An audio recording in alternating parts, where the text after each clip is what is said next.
Hey guys, I want to show you my new hair dryer.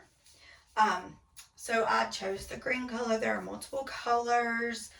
Here's the controls. So it's off, then low and high. This button right here, when you press it, it changes the temperature setting.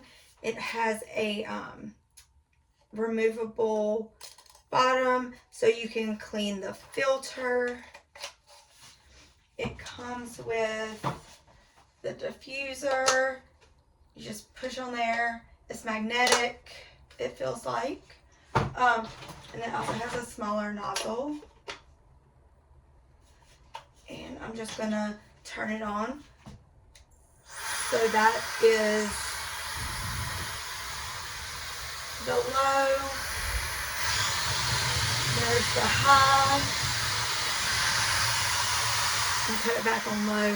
When you press this button, watch the color here. So it's blue, and it turns a shade of green, and then yellow, then red. So that tells you what temperature it is. It also comes with a nice bag to store it in. You can hang it. It's nice and soft and fuzzy on the inside. So if you are looking for a new hair dryer, give this one a try.